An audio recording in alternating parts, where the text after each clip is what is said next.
well,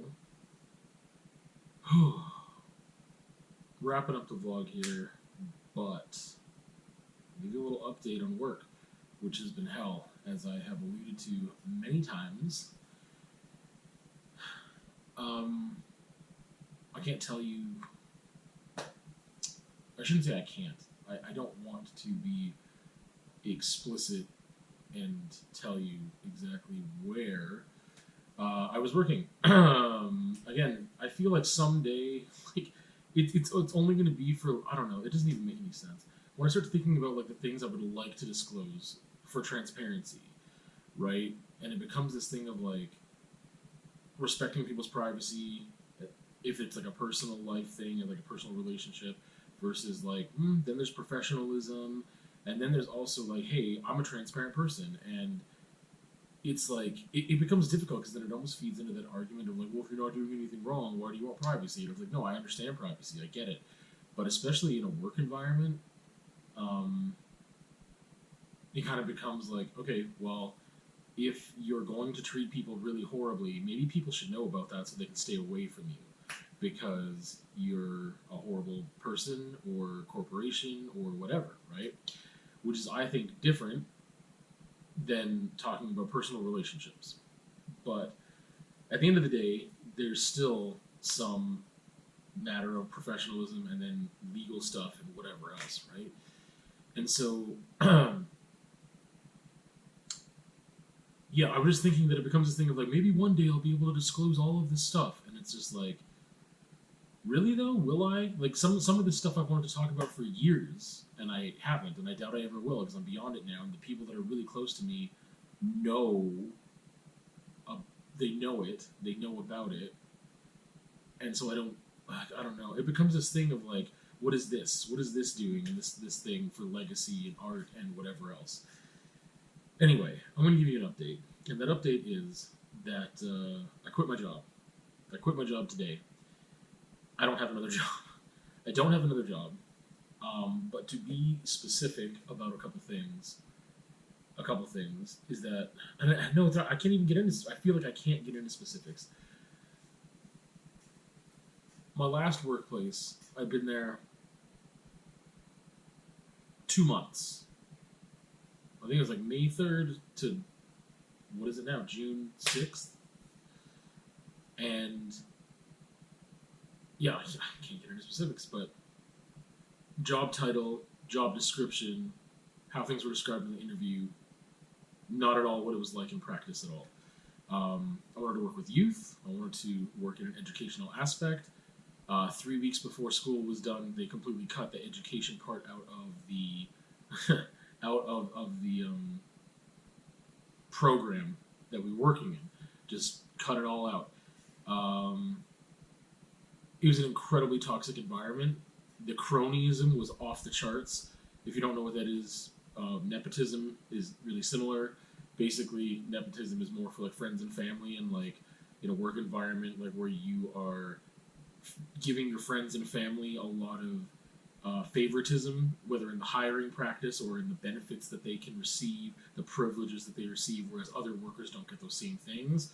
And it's only because they're friends and family. And cronyism would be like your friends, your cronies, right? Like you're the people that you like that are there to just make you feel good or whatever.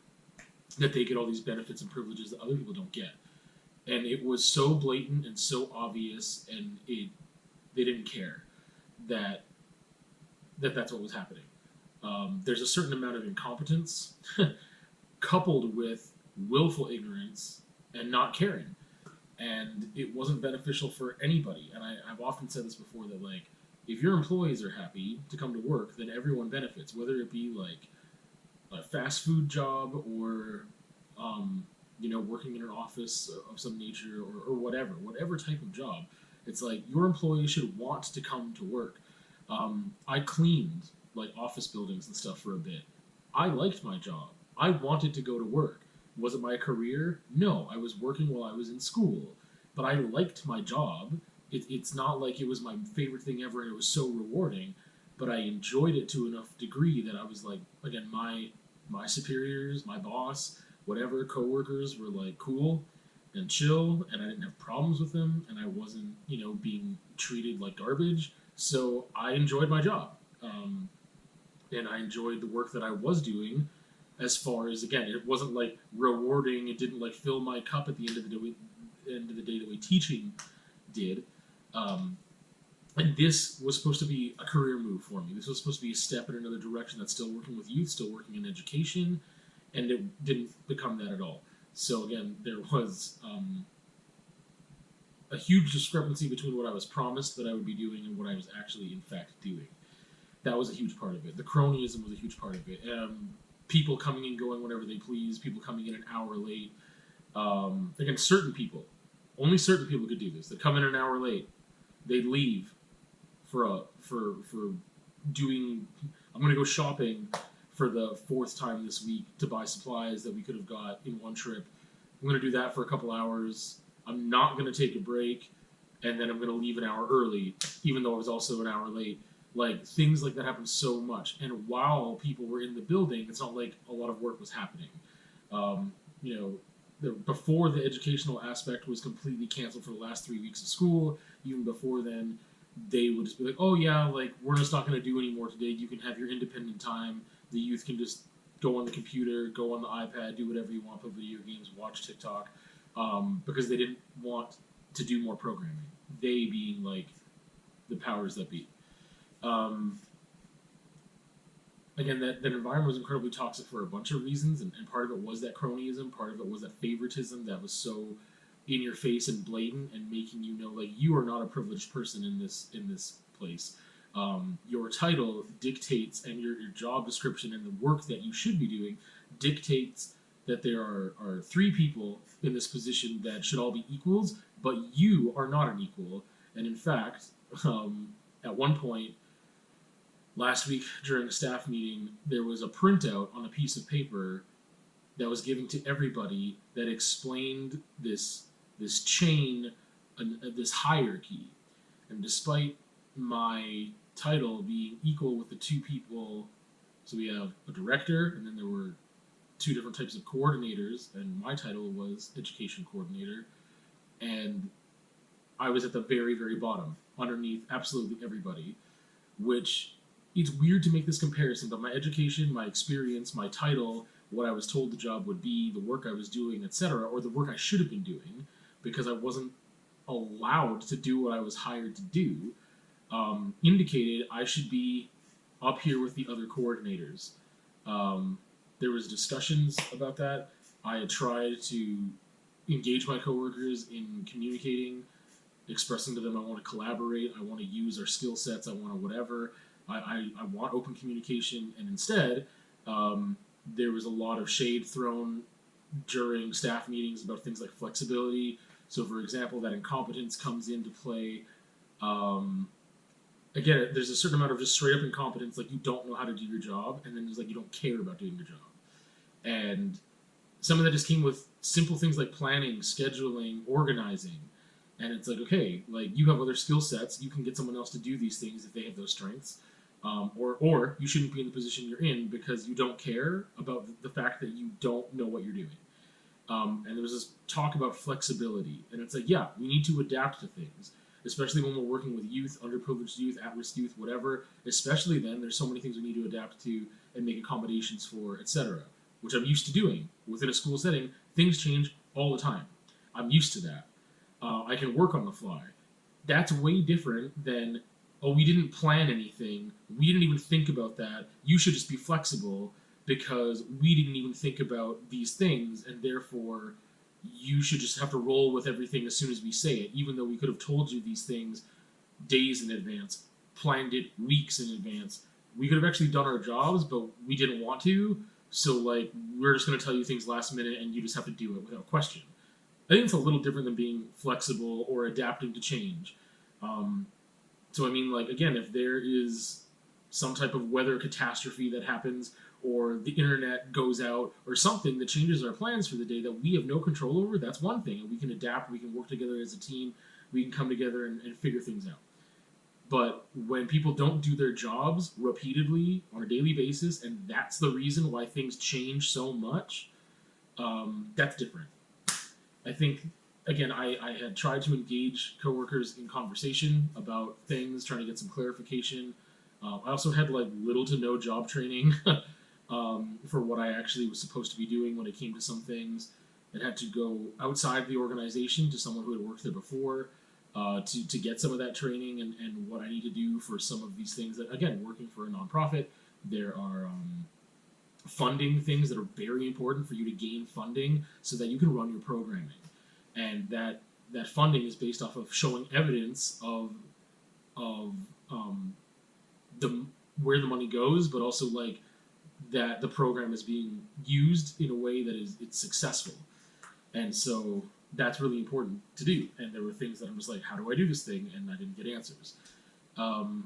There's a lot of small things that aren't really small things in the scheme of things, but they seem so much smaller because there was so much garbage happening.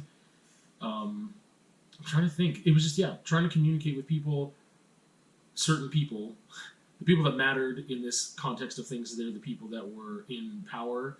They would just get defensive, just immediately defensive, and shut down, not engage in a conversation, not want to figure things out so that they're better for everybody, because what they say goes, and that means that's the best, and you can't question them, you can't talk to them in a professional manner. There was none of that. It was just like, no, you're wrong, I'm right, you do what I say, and that's it.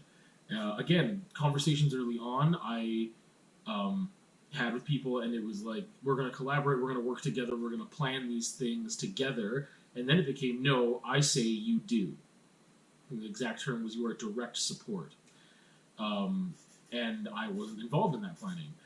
There were people in positions that had no business being in the positions they were in because they have no experience in education. They have no education in education. Their education lies elsewhere, and they have skills that can contribute to the whole as a team. But under the umbrella of the program they're running, it didn't make sense to be the one to be doing a lot of the work that they weren't doing, but that they should have been doing, and that had to do with schools and education and academics and all those things. So those weren't being done properly or at all. Again, just a misallocation of funds, misallocation of time, stealing time like nobody's business while at work or by not being at work when they should be at work. And there was just a lot of, just again, there's so much, and like I don't want to be petty. I do want to be petty. I absolutely do, but I'm not going to be here anyway. And I don't even think it's petty. It's just being transparent. And it's just like funny when someone's like, I'm head on with conflict, and yet they talk about you behind your back, and they never confront you about the conflict. I definitely had things to say to some of my other coworkers, being critical of other people because of the decisions they were making, because of the way they were treating me. But those things were said directly in meetings that I initiated first. So I just realized, I don't think this is even going to go in the vlog. I think this is going to end up being a story time. I don't even know. I don't know. This is like almost 15 minutes long already, so I don't know where I'm going to put this. It should go in the vlog. It makes sense. But anyway, it's also too long right now, so I don't know. Why am I even thinking about that? After I had the last meeting where I had attempted to try to figure some things out, there was one day where things got better. The next day things were exactly the same, and the next day things were incredibly worse, and for about 3 weeks they stayed that way, and they were really, really bad. I had such anxiety about going to work. I can't think of another time where I felt like throwing up because of my anxiety. I don't think ever.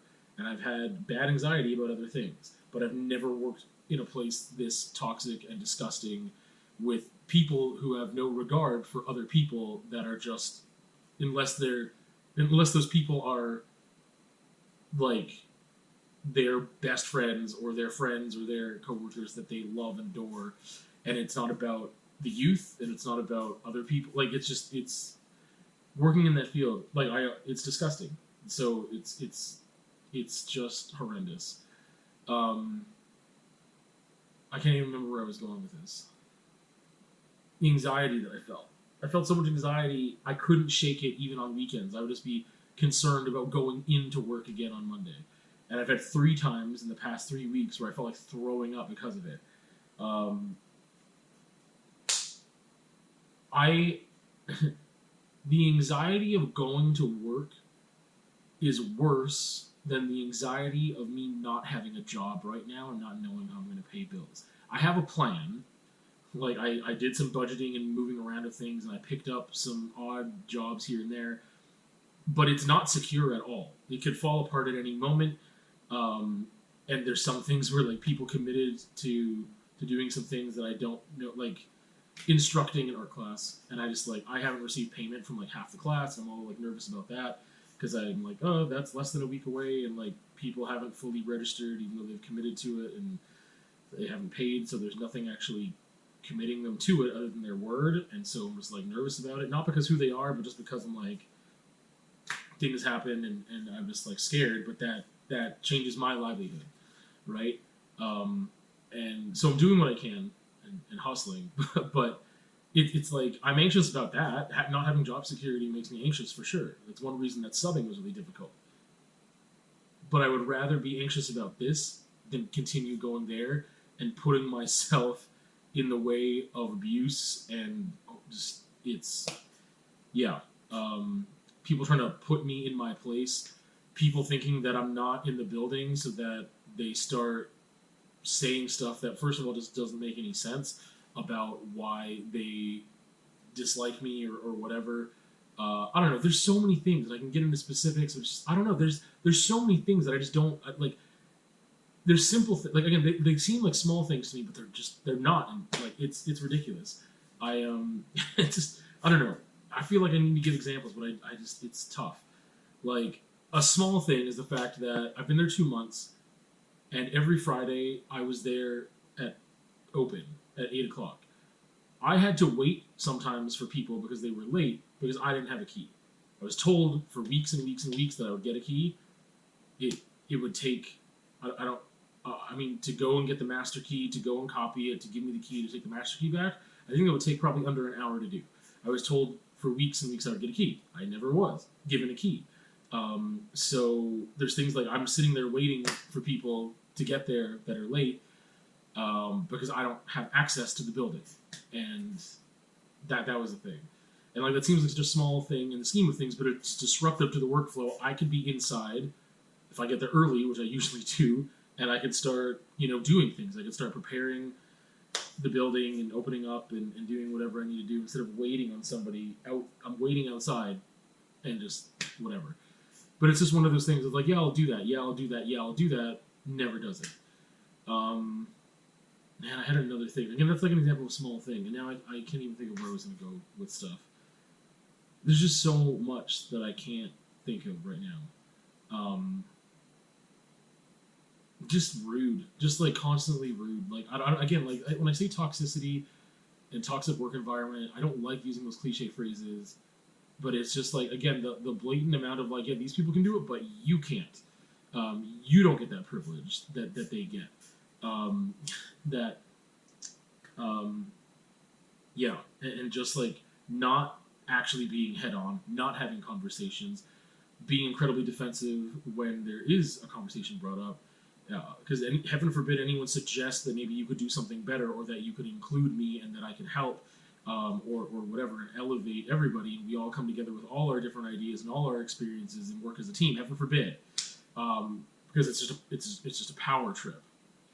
And the thing is that the youth that are there, I don't think they see the detriment. Like they don't see or understand that things could be so much better. And part of that is because like if you offered to give a kid candy for breakfast every day, I'm sure they would take it for a long time. And that's like, hey, you don't have to do any schoolwork today. We're not going to do any. You can do whatever you want. You can just sit on your phone the whole time. They're not getting prepared for what they're supposed to be prepared for. So they don't see it. So they're not complaining. So nothing happens. There's a huge indicator of that workplace, and it's the high turnover rate. I am the 3rd person in my position this year. And it's not a low position. And And the thing is that by the time, if they hire anyone else for that position, there'll be 4 people in 1 year, right? But half of the staff, not counting summer staff, half of the staff there was hired in the past 2 months. People keep leaving for a reason, and it's not because, oh, this job burns you out, working with youth is really difficult. Like, no, it's because the staff. There's someone who is the head, and there's someone directly under them, and they're the neck, and they get to do whatever they want, and they really run things, and so it's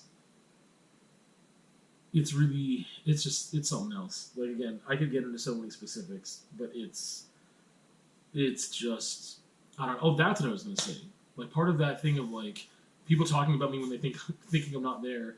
And one of those comments was about the schedule, and it's like, I was told for the first 5 weeks I worked there, if not longer, hey, when summer comes, you are working these hours. When summer comes, your hours are going to change. They're going to be these hours. They're going to be from 8 to 4. That was told to me repeatedly by 3 different people. 2 of them being my superiors, on paper, whatever. Anyway, 2 of them that are my superiors, and I guess another one that ended up being my superior at some point, not in theory, but in practice for sure. And I was told that repeatedly. And then out of nowhere, the schedule came out for summer, and I was working 10 to 6. I had planned everything for weeks and weeks around 8 to 4, not 10 to 6. And by planning things, I mean things during work, not just things after work. And then I was just told, oh yeah, like, well, that's one of those things, like, you got to be flexible. I'm like, how is that? You have hired me to do a job. You've told me from the very beginning my schedule is going to change. I said, okay, I will do that. And then out of nowhere, you don't have a discussion with me, and you just change it, and that's it. And you expect me just to be like, okay, that's fine. And I just realized I didn't even bring this up in my meeting that I had earlier. But yeah, and then I went and had a conversation. It was like, hey, like, I kind of planned everything around this because that's what I was told from the beginning, and my schedule was changed back to what it was supposed to be, what I was told it would be. And part of that talking behind my back was about the fact that they don't know what I'd be complaining about or why I'm upset, because I got what I wanted. I got the schedule that I wanted. It's not what I wanted. It's what I was told for over a month I was going to have. And without any discussion, it was changed. And then I had to be the one to initiate the discussion to get it changed back to what I was told it would be and what I planned everything around. And there was no reason why it was changed other than the fact that they just did it because they could do it. And rather than put someone else in that spot, they put me in that spot. Which is the least desirable spot to be in out of the 3 time slots it could be. So anyway, I've talked about this enough, and it's summer. I have been looking at jobs. I've been applying to other jobs. I haven't gotten any bites yet, but it is. I don't even know what else to say. I've said it already. I think probably 3 times at this point. Of like the anxiety of going to work. My mental health was suffering so much because of the people there that made it more difficult for me on purpose. Didn't communicate. Left me out of everything. And again, not being able to be effective, being suppressed, and not being able to do my job the way that it's supposed to be done, and just the lack of regard for another human being, and the fact that, oh, they have feelings too, or whatever, that they would like to actually have a peaceful workplace. They would actually like an environment where they can feel happy in. And again, there's so many things that are done that are a complete detriment to the youth, and the youth don't know it. It's just about, I get to do what I want at this job, so that's why I like this job, because I get to do exactly what I want, and that's all that I'm concerned about, and that's not how that's supposed to work. So yeah, I don't remember where I was going, but yeah, the anxiety of going there versus the anxiety of not even having a job right now, and having to be like, what the heck am I going to do to pay rent? I'm nervous about it, but I wouldn't change my decision because again, it became like a mental health thing. It just put me in such a bad place for such a consistent amount of time. Again, there's only been one other situation where I felt like it affected my self worth, and that was like a personal relationship that was incredibly abusive, emotionally abusive. Um, and this was the only time I've had a working environment that I could compare that to. There's only one other job I've ever had that was like, it was short term, it was for a summer, but it was just me and my boss, and that was it. And my boss was almost never there. My boss really sucked, and they were really not nice, but they were almost never there. And I only did it for a summer.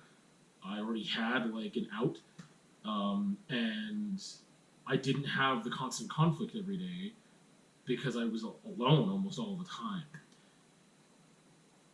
Yeah, in this again, I don't know. I on a one-on-one basis, I could get more personal, and I have done things to make people aware, people in positions of power aware of what is happening. So hopefully there can be some change because the youth are suffering and not knowing it because of what is happening there. That again, there is, especially in a nonprofit sector, you're stealing time. That means you're stealing money. And the way that this superior of mine, like a good one, was like, man, if you're stealing time at work, you're taking that from the youth that are there, and most of our youth are underprivileged, at-risk youth. And it's like you're just taking that right from them. And anyway, so that's supposed to be the outro to the vlog. That's supposed to be the vlog. Is that a story time? Is it a vlog? I don't know, because now I need to do the outro with the vlog. What is that? What is that? Is that a story time? Sure, let's make that a story time. That makes sense. I need to do a different outro for the vlog.